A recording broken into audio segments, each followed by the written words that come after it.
कल राज्यसभा में बजट पर बात करते हुए वित्त मंत्री निर्मला सीतारमण जी ने मेरे बयान को लेकर काफी कटाक्ष किया और ये भी कहा कि मैंने हाउस को मिसलीड करने की कोशिश करी। मैंने जब उनके सवालों पर जवाब देने के लिए अनुमति मांगी तो मुझे इजाजत नहीं दी गई। इसीलिए मैंने सोचा कि इस वीडियो के माध्यम से सीधा वित्त मंत्री जी से बात करूं और दूध का दूध पानी का पानी करने का प्रयास करूं। सबसे पहले तो मैंने अपने दिए गए भाषण में जो यूनियन बजट 2025-26 पर मैंने बात रखी, उसमें कई मुद्दे उठाए थे, जैसे कि रेल यात्रियों से जुड़े संबंधी समस्याएं, जैसे कि मिडिल क्लास के फाइनेंशियल चैलेंजेस, जैसे कि डोनाल्ड ट्रंप एडमिनिस्ट्रेशन द्वारा लगाए जा रहे ड्यूटीज एंड टैरिफ्स और गिरते हुए रुपए की बात रखी। इन विषयों पर वित्त मंत्री जी ने कोई जवाब नहीं दिया, लेकिन हां, मेरे द्वारा समझाए गए इनकम टैक्स रिबेट के एक उदाहरण को लेकर उन्होंने कई सारे बयान दे डाले। सबसे पहले तो मैं ये बताना चाहूंगा कि मैंने जो बात कही थी, मैं आज भी उस पर पूरी तरीके से कायम हूं। ये 12 लाख रुपए की जो टैक्स रियायत दी जा रही है सरकार द्वारा, ये ना ही टैक्स एग्जेम्पशन है, ना ही टैक्स डिडक्शन है, सिर्फ और सिर्फ टैक्स रिबेट है। यानी कि 12 लाख रुपए से ऊपर अगर आप आमदनी कमाते हैं एक वित्तीय वर्ष में, तो आपको अपनी पूरी आमदनी पर इनकम टैक्स भरना पड़ेगा।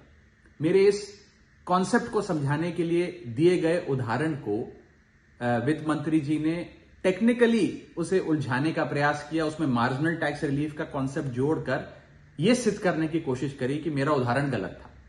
मैं आपसे वित्त मंत्री जी सीधे तौर पर पूछना चाहता हूं, क्या यह सत्य नहीं है कि अगर कोई व्यक्ति 12 लाख से ऊपर इनकम कमाएगा तो उसको अपनी पूरी इनकम पर टैक्स भरना पड़ेगा? चलिए, मार्जिनल टैक्स रिलीफ 1275 तक आप दे रही हैं। आप मुझे यह बताइए कि अगर एक व्यक्ति 13 लाख रुपए 13 लाख रुपीज एक वित्तीय वर्ष में कमाता है, तो उसे अपने पूरे 13 लाख की आमदनी पर अपने स्लैब अनुसार इनकम टैक्स देना पड़ेगा कि नहीं देना पड़ेगा? या 13 लाख माइनस 12 लाख की टैक्स रिबेट 1 लाख पर देना पड़ेगा? सही जवाब है कि उसे पूरे 13 के 13 पर इनकम टैक्स भरना पड़ेगा। मान लीजिए कोई शख्स 12,76,000 रुपए कमाता है साल का, तो उसे पूरे 12,76,000 पे इनकम टैक्स भरना पड़ेगा, ना कि मात्र 76,000 रुपए जो उसने 12 लाख रुपए के ऊपर कमाया। ये टैक्स रिबेट का कॉन्सेप्ट समझाने के लिए मैंने एक उदाहरण दिया था और मैं आज भी उस पर कायम हूं कि 12 लाख रुपए से यदि 1 रुपया भी आप फालतू कमाते हैं तो आपको अपनी पूरी इनकम पर इनकम टैक्स देना पड़ेगा। उसको मेरे उस बयान को लेकर वित्त मंत्री जी ने मुझ पर काफी व्यक्तिगत हमले भी किए, मेरे बारे में व्यक्तिगत टिप्पणियां करी। मैं बस इतना ही कहना चाहता हूं कि मेरे मन में माननीय वित्त मंत्री जी के लिए बहुत आदर और सत्कार है। वो अनुभव में, ओहदे में, उम्र में मुझसे बहुत बड़ी हैं।